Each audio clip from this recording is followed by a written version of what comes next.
Word on the street is that Gen Z likes the hybrid schedule more than older generations do. Let's get to it.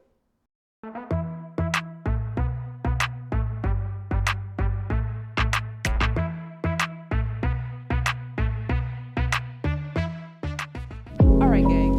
So Gallup released a poll, and you know I love me a good Gallup poll, and it said the following. It provided the following information, and that is that 2/3 or 65% of Gen Z employees prefer a hybrid work environment than being fully working from home. All right, that's in comparison to 60% for millennials and 58% of baby boomers. All right, so they like to be in the office more so than other generations do.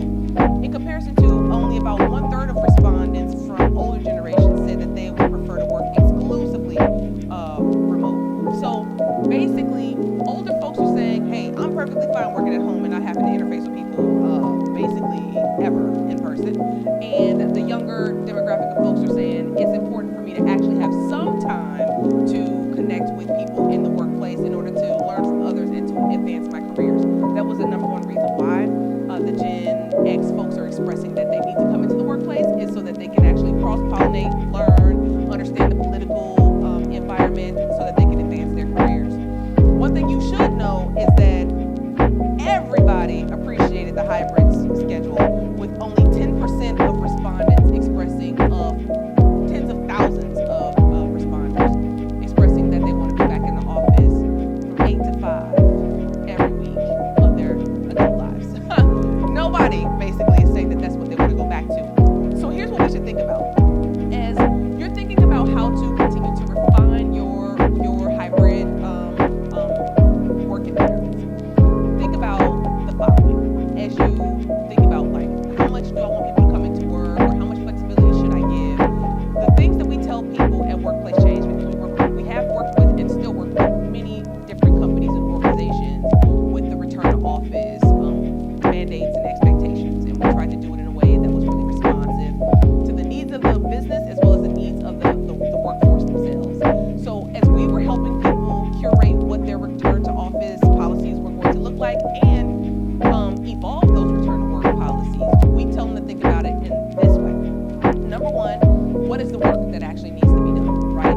How is it that your organization does it? How do you do your work? At Workplace Change, virtual doesn't work for us because we actually go on site and we are working with clients. So saying that you want to be 100% working from home, this is not the ecosystem where you can come and you can thrive, because our work depends on us being able to be on site with human beings and de-escalate or train or redirect or coach or celebrate the successes that they've had. So think about the actual kind of work that you are doing inside your organization and what configuration would work for your environment.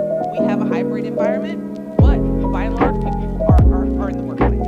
Number two, think about the different kinds of work that needs to be done. So maybe not everyone needs to be in the office at the same exact frequency. Maybe you've got a team that is 2 days in the office versus 3 or 4 days in the office. You may have another team that needs to be around 4 days or every single day because they manage the office and the facilities and they make sure that coffee is there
start with the individual preference. I don't think that that's a good business design, but I definitely take that into consideration when we're figuring out under what circumstances can and should different departments and teams or the entire organization have more flexibility from a scheduling standpoint. So I gave you my order of questions to ask, and that order is specific, right? I think you should start with the operations of the organization and then go to the individual styles of the workforce. But you shouldn't start with the individual styles and then work up to the work needs.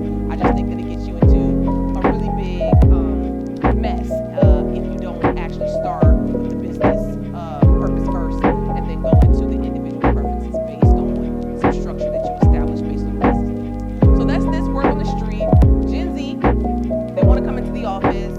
They see the value in coming into the office. They want to learn. Other generations are less, kind of warm to the idea of spending a lot of time in the office.